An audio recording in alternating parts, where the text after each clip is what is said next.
Yes. Good morning dear friends. अपन लोग foreign trade ये वाले टॉपिक में थे। इसको अपन लोग कंटिन्यू करते, ठीक है। फॉरेन ट्रेड के अंदर अपन लोग उस दिन थे direction of India foreign trade. इसके अंदर अपन लोग देख रहे थे रीसेंट ट्रेंड इन इंपोर्ट और रीसेंट ट्रेंड इन एक्सपोर्ट। ठीक है, एक बार और देख लेते हैं। Direction of India's foreign trade.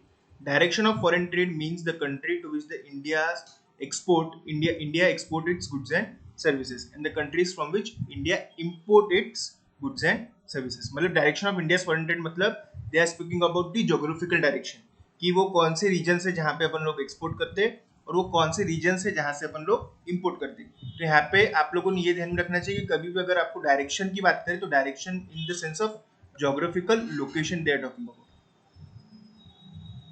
ठीक है, ज्योग्राफिकल लोकेशन। तो अपन लोग यहाँ पे ज्योग्राफिकल लोकेशंस की बात करें। This direction consist of the destination of export and sources of our import. Geographical location की बात चालू है, कहाँ पे आप लोग माल एक्सपोर्ट कर रहे हैं और कहाँ से आप लोग माल इंपोर्ट कर रहे हैं। एक्सपोर्ट जो जहाँ पे कर रहे हैं वहां पे अपन लोग क्या बोल रहे हैं उसको डेस्टिनेशन, की कहाँ पे अपन लोग अपने गुड्स भेज रहे हैं। ठीक है, और कहाँ से अपन लोग अपने गुड्स ला रहे हैं उसको अपन लोग क्या बोल रहे हैं सोर्सेस। जैसे अपन लोग दुबई से ऑयल ला रहे हैं तो अपना सोर्स ऑफ ऑयल क्या है, दुबई। ठीक है, अपन लोग अमेरिका को हैंडीक्राफ्ट गुड्स भेज रहे हैं तो अमेरिका क्या है अपने गुड्स का destination. Destination is the word used for export और sources this word is used for import. Destination this word is used for export and sources this word is used for import. चलो ठीक है, वही दिया है यहाँ पे। चलो, prior to independence much of the India trade was done with Britain। therefore Britain used to hold the first position in India's foreign trade। सबसे ज्यादा गुड्स वहां से आते थे और वहां पे जाते थे। However, after independence, new trade relationship with many other countries were established। Now USA has emerged as the leading trading partner, followed by Germany, Japan and United Kingdom। अब अपना नंबर वन ट्रेडिंग पार्टनर कौन है? USA, America. Okay, recent trend in export अपना हो गया था। अपन लोगों ने देखा था कि इंजीनियरिंग गुड्स का अपन लोग ज्यादा एक्सपोर्ट कर रहे हैं। फर्स्ट फर्स्ट नंबर पे कौन सा है आज आपको सबसे ज्यादा एक्सपोर्ट किस चीज का हो रहा? इंजीनियरिंग गुड्स का, फॉलोड बाय पेट्रोलियम प्रोडक्ट्स का। पेट्रोलियम प्रोडक्ट्स का, पेट्रोल का नहीं, पेट्रोलियम प्रोडक्ट्स का। ठीक है, उसके बाद में केमिकल्स है, जेम्स ज्वेलरीज है, टेक्सटाइल है, रेडीमेड गारमेंट। ये तो अपन लोगों ने देखा था उस दिन।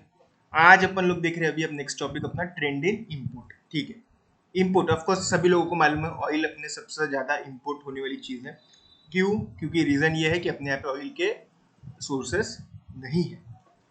Petrol, petroleum has always remained the most important item of import in the India's trade in the pre as well as post reform period। Reform कब चालू हुए थे आप लोगों को सबको मालूम है कि 1991 से अपन लोगों के यहाँ पे रिफॉर्म्स चालू हुए हुए हैं। लिबरलाइजेशन, प्राइवेटाइजेशन और globalisation. Okay, it has share of 27%। It has share of 27% in the total import in 1992, which currently stands at around 31%। आज के तारीख में अपना करीबन करीबन जो 100 रुपए का माल अगर अपने इंपोर्ट होता होगा भारत में, 100 रुपीज का गुड्स अगर अपने यहाँ पे इंपोर्ट होते होंगे इंडिया में, तो उसमें से 31 रुपीज का के लिए है पेट्रोल के लिए। सबसे ज्यादा अपन लोग इंपोर्ट क्या कर रहे हैं? पेट्रोल को। सबसे ज्यादा अपन लोग इंपोर्ट कर रहे हैं पेट्रोल को। उसके बाद में है गोल्ड। ठीक है, after petroleum the second most important item is gold. क्योंकि इंडिया में आप लोगों को पता है लोगों को ज्वेलरी का बहुत शौक है रखने का, इसलिए अपन लोग गोल्ड भी इंपोर्ट करते हैं। देखो, गोल्ड बोलो, पेट्रोल बोलो, डीजल बोलो, एयर टर्बाइन फ्यूल बोलो, ये सब जो चीजें मालूम है क्या, ये सब नेचुरल चीजें, ये कोई उगा नहीं सकता। समझ में आ रहा है ना? अगर कोई उगा सकता था गोल्ड और पेट्रोल तो कोई देश में कमी नहीं रहती थी। खेती थोड़ी हो सकती है इसका, नेचुरल है, कहीं ज्यादा रहने वाला है, कहीं कम रहने ही वाला है। अगर आप सऊदी अरब अमीरात या फिर यूएई वो सब एरियाज में चल जाएंगे, वहाँ पे लोगों का सबसे बड़ा एक्सपोर्ट और सॉरी सबसे बड़ा एक्सपोर्ट उनका पेट्रोल होता है, लेकिन सबसे बड़ा इंपोर्ट उनका फ्रेश वाटर होता है, मीठा वाला पानी। समझ में आ रहा है? वहाँ पे जो भी पानी है उसका 90% पानी जो है वो खारा पानी है। और उनका सबसे ज्यादा पैसा कहाँ खर्चा होता है मालूम है क्या? दुबई का, यूएई का, यूनाइटेड वो जो सब अरब अमीरात वो वाले जो कंट्रीज है, खाड़ी देश जो है, उनका सबसे ज्यादा खर्चा क्या होता है मालूम है? वो देश का खारे पानी को मीठे पानी में बदलने के लिए। वहां पे मीठा पानी चाहिए, एक तो बाहर से लाओ या फिर अपने खारे पानी को ऑस्मोसिस करके मीठा पानी बनाओ। इसके अंदर उनका सबसे ज्यादा पैसा खर्चा होता है। ऑफकोर्स वो लोग ज्यादा क्या इंपोर्ट करेंगे? पानी। ज्यादा एक्सपोर्ट क्या करेंगे? पेट्रोल। जिसका इसमें जो ज्यादा है वो दूसरे को देंगे, ठीक है। It has been observed that there is a significant drop in gold imports during 13-14. Gold imports declined from $53.3 billion in 11-12 to $27.5 billion. अब गोल्ड लोग कम रख रहे, क्यों? पहली बात तो रेट बहुत ज्यादा हो गया गोल्ड का। 13-14 में जो चीज 10,000 रुपए तोला रहता था, 10,000 रुपए में 10 ग्राम मिलता था सोने का, अब वो 50,000 रुपए में 10 ग्राम मिलता, तो कॉस्ट बहुत ज्यादा हो गई और लोग अब गोल्ड के बदले दूसरी चीजों के अंदर इन्वेस्ट भी कर रहे हैं, नो डाउट। लेकिन गोल्ड अभी भी अपन लोग इंपोर्ट ही करते हैं। This was primarily due to fall in international gold prices and various policy measures taken by government to curb the gold imports. Government अब क्या बोलती, बोले गोल्ड मत खरीदो, आप गोल्ड के बॉन्ड खरीदो। मतलब जैसे अब आपको 10 ग्राम गोल्ड खरीदने का, तो फिजिकल गोल्ड मत खरीदो, बोले पेपर फॉर्म में उतने का बॉन्ड खरीद लो, फिर जब आपको चाहिए सोना तो बॉन्ड बेच के पैसा मिल जाए। गोल्ड बॉन्ड्स हो गए हुए हैं, ठीक है। तो लोग अब गोल्ड के बदले क्या लेते हैं मालूम है? सॉवरेन गोल्ड बॉन्ड्स, मतलब कि एक पेपर जैसा डॉक्यूमेंट रहता है जिसके ऊपर जैसे आज आपको 10 ग्राम सोना खरीदना है, 50,000 आज का प्राइस है, तो लोग सरकार क्या करती है, बोले आप फिजिकल फॉर्म में गोल्ड मत खरीदो, बॉन्ड के फॉर्म में गोल्ड खरीदो। फिर बोले हमको असली में सोना चाहिए तो बॉन्ड को बेच दो, गोल्ड मिल जाएगा आपको, ठीक। Fertiliser, the share of fertilizer in import expenditure declined from 4.1% in 1991 to only 1.3%। Fertiliser का अब अपन लोग इंपोर्ट कम कर रहे हैं, क्यों? क्योंकि इंडिया सेल्फ सफिशिएंट हो गया है बहुत सारे फर्टिलाइजर्स, यूरिया हो गया और बाकी भी जो भी फर्टिलाइजर लगते हैं प्लांट्स के लिए, क्रॉप्स के लिए, वो सब इंडिया खुद ही बनाने की कोशिश कर रहा है। Iron steel, of course iron steel तो अपन मेजर यहाँ पे एक्सपोर्टर हो चुके हैं, लेकिन कुछ कुछ स्टील, कुछ कुछ आयरन, कुछ कुछ अलग अलग प्रकार का रहता है ना स्टील आयरन भी, वो अपन लोग आज भी इंपोर्ट करते हैं, ठीक है। चलो, तो बात ऐसी हुई कि देखो, पहली बात कि एक्सपोर्ट अच्छा रहता है कि इंपोर्ट? अपने लिए ऑफकोर्स एक्सपोर्ट अच्छा रहेगा, क्योंकि एक्सपोर्ट से अपने घर में डॉलर आता है ना, और इंपोर्ट से अपने घर के बाहर डॉलर जाता है। तो ज्यादा फेवरेबल क्या है, एक्सपोर्ट की import? Of course there is favourability of export. Export ज्यादा करना अच्छा है, इंपोर्ट कम करना अच्छा है, लेकिन कुछ चीजें ऐसा है जिनका इंपोर्ट करना जरूरी है, ठीक है।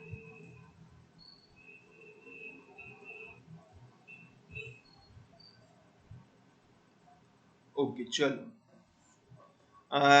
एक्सपोर्ट हो गया, इंपोर्ट हो गया, अपन लोग देखते हैं बैलेंस ऑफ पेमेंट और बैलेंस ऑफ ट्रेड, दोनों इंपॉर्टेंट कंसेप्ट है from the examination point of view. Concept of balance of payment, the balance of payment of a country is a systematic record of the all the international economic transaction of that country during the given period, usually 1 year। मतलब पहली बात तो क्या हो गई कि concept of balance of payment जो है वो एक साल के लिए देखा जाता है, it is for 1 year.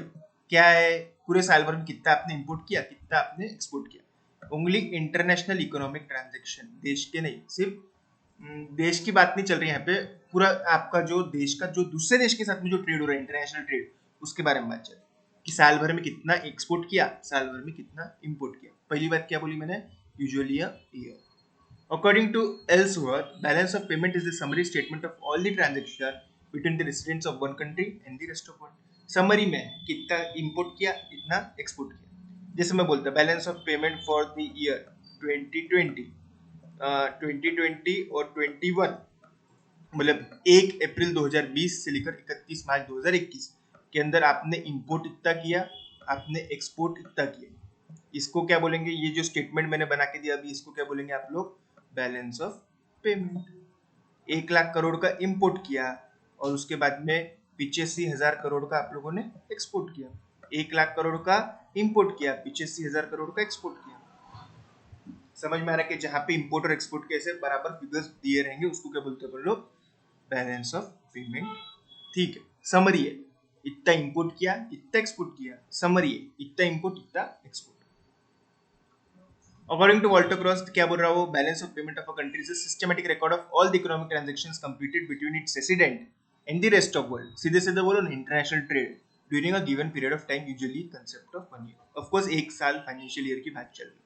From the about definition it is clear that, बार बार वही हो रहा, clear that the value of exchange of goods and services among citizens, businessmen, firm, government is included in the balance of payment। समझ में आ रहा है कि it is clear that the value of exchange of goods and services among citizens. हम कुछ America को दे रहे, America से कुछ ले रहे, इसका एक लेखा जोखा है। हम कुछ अमेरिका को दे रहे, इसका मतलब है एक्सपोर्ट। हम कुछ अमेरिका से ले रहे, इसका मतलब है इंपोर्ट। कौन कौन करता है इंपोर्ट एक्सपोर्ट? देश में रहने वाले सभी लोग।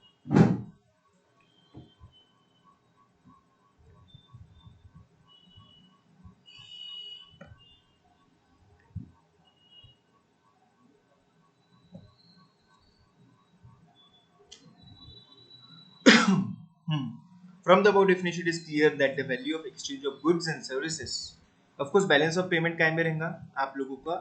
जनरली रुपीज में रह सकता है या फिर डॉलर में भी आप लोग बता सकते हैं कि इतने रुपीज का माल एक्सपोर्ट किया, इतने रुपीज का माल इंपोर्ट किया, या फिर इतने डॉलर का इंपोर्ट किया, इतने डॉलर का एक्सपोर्ट किया।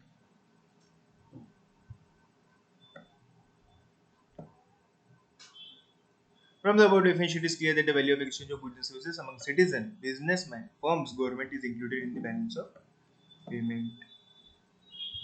फिर अब बैलेंस ऑफ ट्रेड क्या है? ये सेकंड इंपॉर्टेंट है। Balance of trade is the difference between the value of export and import for the given period. Balance of trade is also referred to as international trade balance. Balance of trade is the relation over a period of time between the values of her export and values of her import. ठीक है, जैसे मैंने बोला 2020, 21, ठीक है, इसके अंदर आपने इंपोर्ट कितना किया, एक्सपोर्ट कितना किया। इंपोर्ट कितना किया बोले 1 लाख, ठीक है। एक्सपोर्ट कितना किया बोले 85,000। तो यहाँ पे बैलेंस ऑफ ट्रेड कितना हो गया 15,000। ठीक है, समझा? क्या balance of trade is nothing but the difference between the value of export and import. ठीक है, अब यहाँ पे कैसा हो गया 15,000 अपने को ज्यादा देना पड़े। समझ में आ रहा है? क्योंकि इंपोर्ट ज्यादा एक्सपोर्ट से, तो अपने को 15,000 देना पड़े। कहीं कहीं हो सकता है 15,000 लेना पड़े।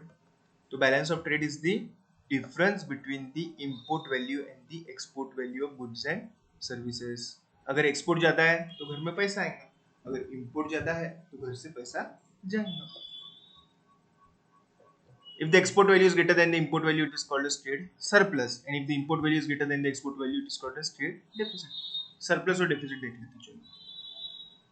जैसे import लिखा है, यहाँ export लिखा है, ठीक है। import है आप लोगों का 1,20,000, export है आप लोगों का 1 लाख, ठीक है। ये लिख देता 1000 में, ये लिख देता 1000। बताओ नेगेटिव है कि पॉजिटिव है? नेगेटिव है। नेगेटिव 20,000 अपने घर से पैसे जाएंगे, क्योंकि ये पैसे जा रहे और ये पैसे आ रहे, तो अपने 20,000 जा रहे। अब इंपोर्ट लिख दो 15, ठीक है, और एक्सपोर्ट लिख दो 20, तब घर में पैसे आएंगे। इसको क्या बोलते हैं? सरप्लस, घर में पैसा बच गया। और इसको क्या बोलते हैं? डेफिसिट।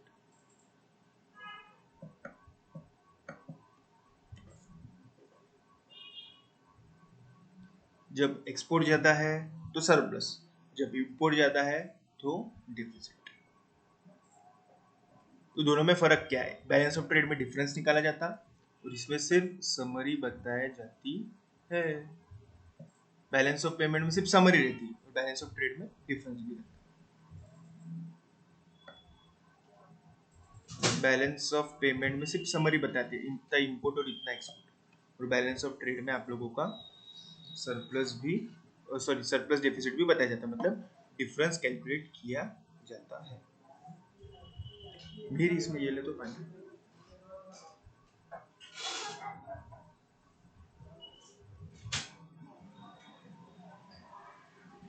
ठीक है, मैंने उस दिन भी आप लोगों को बोला था कि अपन लोग जो रिड्यूस्ड वाला पार्ट है वो भी अपन लोग पूरा करें, कुछ भी छोड़ने का नहीं है। ठीक, तो अभी अपन लोग क्या देखते फटाफट डिस्ट्रीब्यूट बिटवीन देख लेते हैं। एक इंटरनल ट्रेड और इंटरनेशनल ट्रेड, इसमें फर्क क्या है? ऑफ कोर्स इंटरनल ट्रेड जो है वो डोमेस्टिक बाउंड्रीज के अंदर होने वाला है, अपनी ज्योग्राफिकल बाउंड्रीज के अंदर होने वाला है। इंटरनेशनल ट्रेड क्या है? वो आउटसाइड दी ज्योग्राफिकल बाउंड्रीज के, मतलब अपने डोमेस्टिक बाउंड्रीज के बाहर होने वाला है। ठीक है, इंटरनल ट्रेड में अपनी करेंसी इस्तेमाल होती है, जैसे महाराष्ट्र यूपी से ट्रेड कर रहा है, जबकि इंटरनेशनल ट्रेड के अंदर अलग अलग करेंसीज इस्तेमाल होती है। समझ में आ रहा है? तो इंटरनल ट्रेड डोमेस्टिक बाउंड्रीज के अंदर, भारत का भारत में जो होगा। इंटरनेशनल ट्रेड भारत का अमेरिका से होगा, भारत का अमेरिका से होगा तो डॉलर वगैरह भी आ जाएंगे, इसके इंटरनेशनल करेंसी आ जाएंगी, फॉरेन करेंसी आ जाएगी।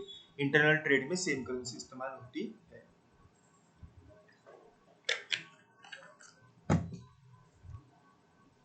बैलेंस ऑफ पेमेंट और बैलेंस ऑफ ट्रेड मैंने अभी बताया, ठीक है। बैलेंस ऑफ ट्रेड के अंदर आप लोग डिफरेंस निकालते in the value of import of goods and services and export of goods and services. ये तो सिर्फ क्या है, summary record of all the international transactions of a country. ठीक है, balance of trade is a part of balance of payment. देखो balance of trade is a narrow concept और balance of payment is a broader concept. क्यों? क्योंकि summary तो इसमें बन जाती, सिर्फ अपन यहाँ पे डिफरेंस निकालते। तो balance of trade is a part of balance of payment. तो ये नैरो कंसेप्ट है, ये ब्रॉडर कंसेप्ट। क्योंकि देखो बैलेंस ऑफ पेमेंट में तो पहले बता रहे थे इंपोर्ट इतना एक्सपोर्ट इतना है, सिर्फ जब डिफरेंस निकालते हो डिफरेंस के फिगर को अपन लोग बैलेंस ऑफ ट्रेड बोलते हैं। ठीक है, तो balance of trade narrow concept, balance of payment is a broader concept. ठीक है, trends in import for foreign trade and trends in export for foreign trade क्या है? देखो इंपोर्ट के अंदर क्या ट्रेंड लग रहा और एक्सपोर्ट के अंदर क्या ट्रेंड लग रहा। पहली बार टाइप्स पढ़ते हैं अपन लोग, फिर मीनिंग पढ़ेंगे। Trend is import of foreign trade of trend is import of foreign trade of India include the commodities like the petroleum, gold, fertiliser, ये सब दिया है। क्या बोल रहे, थोड़ा सेंटेंस रॉन्ग है यहाँ पे। ट्रेंड्स इज नहीं है वो, ट्रेंड इन है, ट्रेंड इन है वो।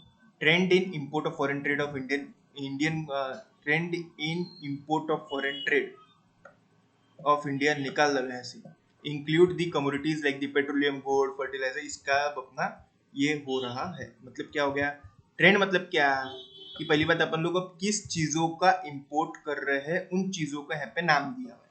किन चीजों का आप लोग इंपोर्ट कर रहे हो, उन चीजों का यहाँ पे नाम दिया हुआ है। जैसे गोल्ड हो गया, पेट्रोल हो गया, फर्टिलाइजर हो गया, सोफिस्टिकेटेड मशीनरी हो गया। अपना ट्रेंड क्या बोलता कि अपन गोल्ड, पेट्रोल, कुछ सोफिस्टिकेटेड मशीनरी, इनका ज्यादा इंपोर्ट कर रहे हैं। सर परसेंटेज लिखना पड़ेगा कि पहले 29 होता था अब 31 हो गया? नहीं, आपको सिर्फ इतना लिखना है कि पहले क्या इंपोर्ट होता था अब क्या इंपोर्ट हो रहा। तो अपना इंपोर्ट ज्यादा क्या हो रहा, पेट्रोल, गोल्ड, फर्टिलाइजर, ये सब चीजों का। ठीक है, अब अपना एक्सपोर्ट ज्यादा क्या हो रहा, इंजीनियरिंग गुड्स का, पेट्रोलियम प्रोडक्ट्स का, केमिकल का, James, jewellery, textile, readymade garments का। समझ में आ रहा है कि सिर्फ आपको प्रोडक्ट के नाम लिखना है, नाम of the product, name of the product. ठीक, मीनिंग क्या है trends in import of foreign trade? इसका मीनिंग ये है कि अपना फॉरेन ट्रेड जो है वो किन किन बातों का हो रहा है, किन किन गुड्स का हो रहा है। अब पहले से कुछ बदलाव आया है ना, जैसे पहले अपन लोग ब्रिटेन को ज्यादा एक्सपोर्ट इंपोर्ट करते थे, अब अपन लोग यूएसए को ज्यादा करते थे। अब अपन लोग यूएसए को ज्यादा कर रहे हैं, ये ट्रेंड है, ट्रेंड इन डायरेक्शन। ट्रेंड इन गुड्स रहा तो पहले अपन इन गुड्स को करते थे, अब अपन इन गुड्स को कर। जैसे the import trend of foreign trade is the tendency of the country to reflect the goods purchased from one country, total dimension of goods purchased from other countries, and total value to be paid for goods purchased from other countries. क्या बोल रहे वो, to reflect the goods purchased from other country, dimension of goods purchased from the other countries, and total value to be paid for goods purchased from other countries. समझ में आ रहा है? Dimension क्या है, कौन से गुड्स है, कितने रुपए की गुड्स है, ये अपन लोग ट्रेंड के अंदर देखा जाता है। ट्रेंड के अंदर यानी क्या, चलन, ट्रेंड यानी चलन, किन बातों का चलन चल रहा है। जैसे किन गुड्स को अपन लोग अब इंपोर्ट कर रहे हैं, उसके बाद में उनका अपन लोग पैसा कितना पे कर रहे हैं। समझ में आ रहा है? किन गुड्स को इंपोर्ट कर रहे हैं, वो कैसे गुड्स है, ऑटोमेटिक गुड्स है कि हैंडमेड गुड्स है ना, पेट्रोलियम प्रोडक्ट है कि पेट्रोल है, तो कौन से गुड्स है वो, उनका कितना पैसा देना पड़ रहा। समझ में आ रही है? ये अपन लोगों को बताना पड़ेगा। एक्सपोर्ट के अंदर भी कौन से गुड्स अपन लोग एक्सपोर्ट कर रहे हैं, पहले से अभी क्या फर्क हो गया और अपने को उनसे कितना पैसा मिल रहा। Export of trend of foreign trade is the tendency of the country to reflect the goods sold, dimension of goods sold, total value derived from the goods sold. Dimension, value and the types of goods. Dimension, value and the type of good sold. देखो total dimension of goods sold, total value of goods sold and the type of goods sold. यहाँ पे भी which goods we purchase, value of those goods purchased and dimension of those goods purchased.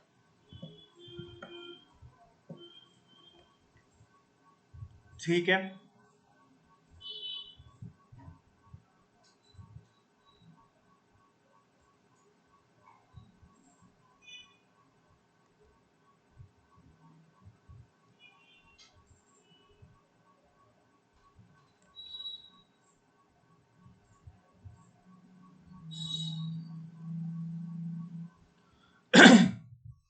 state with reason whether you agree disagree. During British rule, indigenous handicrafts suffered a severe blow. Yes, क्यों? क्योंकि देखो Britishers का कैसा था मालूम था क्या, वो लोग यहाँ से कॉटन लेके जाते थे और उधर से रेडीमेड गारमेंट बना के अपने को यहाँ पे बेचते थे। समझ में आ रहा है कि हैंडीक्राफ्ट के ऊपर बहुत ज्यादा उनका जोर नहीं था। वो लोग यहाँ से सिर्फ कॉटन ले लेके जाते थे, वहां से कपड़े बना के उनकी इंडस्ट्री में अपने को यहाँ पे डबल से भेज देते थे। तो उनको हैंडीक्राफ्ट को उन्होंने कुछ बढ़ावा ही नहीं दिया। India foreign trade was colonial. Colonial मतलब कोरोनियल या फिर कॉलोनियल मतलब क्या, कि ब्रिटिशर के साथ था, मालूम है क्या? कोरोनियल मत लिखो इसको, कॉलोनियल लिखो। आपको मालूम है ब्रिटिश की, पोर्तुगीज की अपने पे कॉलोनीज थी। वो कॉलोनीज का कैसा था, अपन लोग सिर्फ किसके लिए काम करते थे मालूम है? इंग्लैंड के जो लोग बैठे उनके लिए अपन लोग काम करते थे। फिर इंग्लैंड के लोग को जो चाहिए वो अपन यहाँ से भेजते रहते थे, है ना। जैसे अपन लोग कॉटन बना बना कॉटन बेचते थे यहाँ से, है ना। फिर वो कॉटन के वो कपड़े बनाते थे, वो कपड़े बना के और अपने को बेच देते थे, मतलब अपना ही कॉटन अपने ही कपड़े बना के उसको बेच रहे हैं। ओके, तो कैसा हो गया, अपन यहाँ से कॉटन भेज रहे उधर, वो कॉटन को प्रोसेस करके उसके कपड़े बना रहे और कपड़े बना के अपने यहाँ पे बेच देते, इसके लिए। तो यहाँ पे हैंडीक्राफ्ट को कुछ भी बढ़ावा ही नहीं था। सीवियर ब्लो मतलब बहुत यहाँ पे खत्म होने के कगार पे आ गया। Before independence India mainly exported raw material to England, imported finished goods from England. Cotton उधर भेजना, कपड़े यहाँ पे लाना। Prior to independence India heavily relied on trade with England for the industrial goods. In pre-independence period, England started selling large quantities of finished good made in factories in England to India. As a result, many people in India started buying goods from the England, and this reduced the demand for indigenous. Indigenous मतलब घर में बनाए हुए goods, घरगुती goods मतलब India के बनाए हुए गुड्स। सब लोग क्या कर रहे थे, इंग्लैंड के गुड्स बना के यहाँ पे बेच रहे थे इंग्लैंड वाले लोग, अपन वही खरीदते थे। तो घर के गुड्स कोई खरीदता ही नहीं था। इसके लिए आपको मालूम है गांधी जी ने एक बार करा था सत्याग्रह, जहाँ पे सब अमेरिका के कपड़ों को जला दिया गया। क्यों? लोगों को समझे कि अमेरिका के कपड़े वापरना नहीं चाहिए, इंग्लैंड यूके के कपड़े वापरना नहीं चाहिए, उससे अच्छा इंडिया के गुड्स इस्तेमाल कीजिए। ठीक है। Trade is an engine for growth of economy. इतना पढ़ो आप 2 मिनट में चार टेस्ट।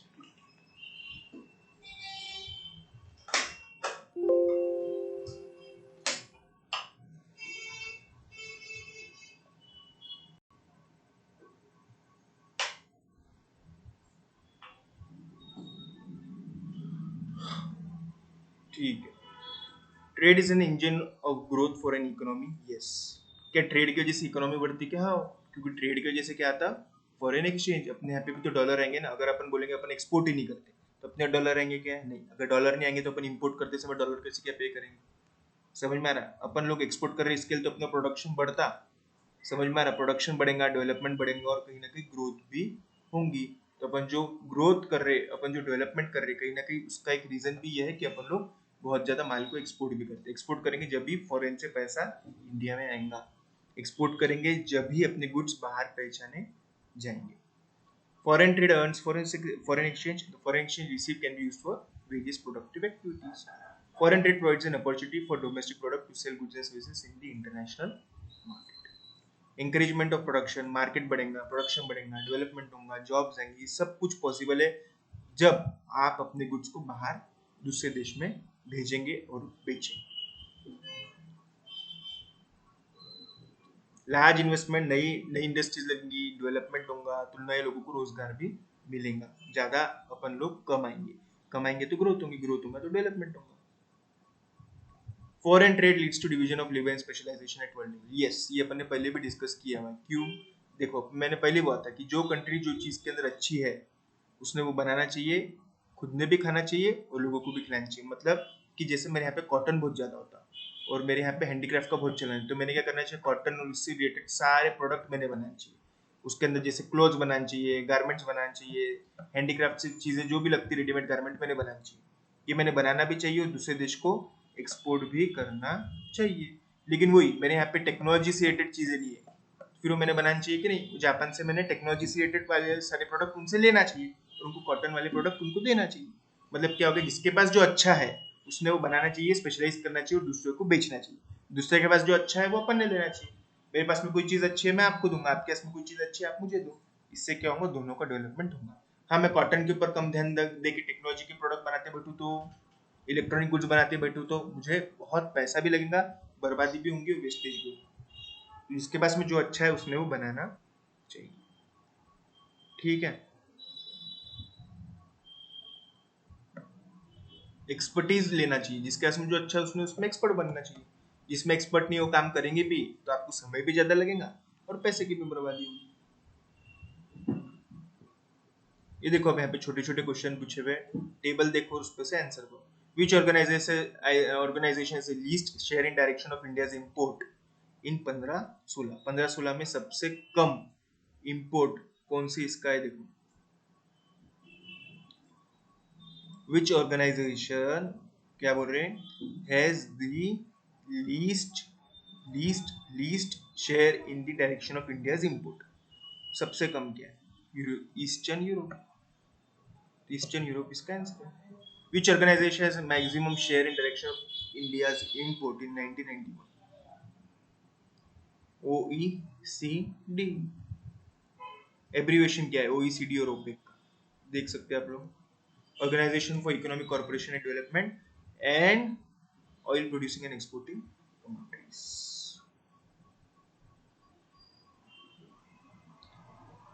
ओपेक का जो फुल फॉर्म है organisation of oil producing and exporting countries,